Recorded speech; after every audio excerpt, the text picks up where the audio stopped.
তথ্য উপদেষ্টা নাহিদ ইসলাম আজকে একটি গুরুতর অভিযোগ তুলেছে রাজনৈতিক দলগুলোর বিরুদ্ধে। সেটা হচ্ছে রাজনৈতিক দলগুলো অন্তর্বর্তী সরকারকে ব্যর্থ প্রমাণ করার চেষ্টা করছে। এটা তো খুবই সাংঘাতিক একটা বক্তব্য।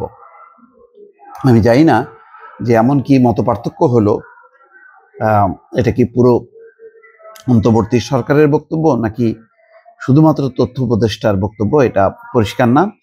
কিন্তু যেই কথা বলেছে সেটা কিন্তু খুব গুরুত্বপূর্ণ। সরাসরি আমি কোট করি, প্রথম আলো এই শিরোনামটি করেছে। সেখানে তিনি বলছেন, রাজনৈতিক দলগুলো চাচ্ছে তাদের অধীনে সংস্কার হোক, তাই তারা বর্তমান অন্তর্বর্তী সরকারকে ব্যর্থ প্রমাণ করার চেষ্টা করছে। তারা সংস্কারের পরিবর্তে নির্বাচনকে বেশি প্রাধান্য দিচ্ছে। তাহলে কি হলো?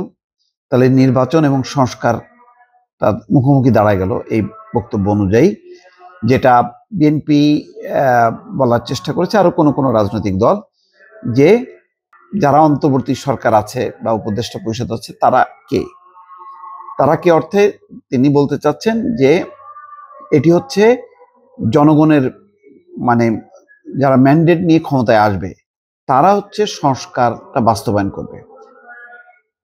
মৌলিক সংস্কারগুলো, যে প্রস্তাবগুলো আসবে নির্বাচন করার জন্য, আপাতত যতটুকু সংস্কার তারা করবে, বাকি সংস্কার প্রস্তাবগুলো যারা নির্বাচিত হয়ে আসবে তারা হচ্ছে এটি বাস্তবায়ন করবে অথবা সংযোজন বিয়োজন করবে। এইটা হচ্ছে বক্তব্য হচ্ছে মির্জা ফখরুল ইসলাম আলমগীরের। তিনি জোরালোভাবে এবং অন্যান্য নেতারাও এই কথাই বলছেন। কিন্তু বিপরীত দিক থেকে যেটা বলা হচ্ছে, অনেকে বলছেন যে রাজনৈতিক দলগুলো কখনো সংস্কার করতে পারবে না, রাজনৈতিক দলগুলোর সীমাবদ্ধতা আছে, রাজনৈতিক দলগুলো নিজস্ব স্বার্থ আছে। যে দল ক্ষমতায় থাকে তখন সে তার ক্ষমতাকে সামনে রেখে সবকিছু সাজায়, ফলে তার পক্ষে নৈর্ব্যক্তিক হওয়া সম্ভব না, তার পক্ষে নিরপেক্ষ হওয়া সম্ভব হয় না। যতই জনগণের ম্যান্ডেট থাকুক না কেন, ক্ষমতায় আসার পর তার চেহারা, তার চরিত্র পাল্টে যায়। তখন সে ক্ষমতাকে কেন্দ্রীভূত করার জন্য সে তার মতন করে প্রস্তাবনাগুলো আগায়, যাতে কোনো রকম ঝুঁকি না হয় এবং লম্বা সময় ধরে ক্ষমতায় থাকতে পারে। এটা অতীতের অভিজ্ঞতা আসলে তাই বলে। অভিজ্ঞতা কখনো এমন না যে রাজনৈতিক দলগুলো খুব চমৎকার কাজ করেছে। মানে যেমন তত্ত্বাবধায়ক সরকার, এটা অনেকগুলো রাজনৈতিক দলের আন্দোলনের ফল ছিল। কোনো একটা রাজনৈতিক দলের চিন্তার প্রেক্ষিতে তত্ত্বাবধায়ক সরকার ব্যবস্থা কায়েম হয়েছে, বিষয়টা তা না। বরং তত্ত্বাবধায়ক সরকারটাকে একেবারে সমূলে উৎপাদন করে ফেললো শেখ হাসিনা সরকার। সে দেখেছে যে তত্ত্বাবধায়ক সরকার থাকলে নির্বাচনটা তার মতন করে সে হ্যান্ডেল করতে পারবে না, ম্যানিপুলেট করতে পারবে না, আর ম্যানিপুলেট না করতে পারলে ক্ষমতা আসতে পারবে না। ফলে একেবারে পুরা কতল করে দিল তত্ত্বাবধায়ক সরকার।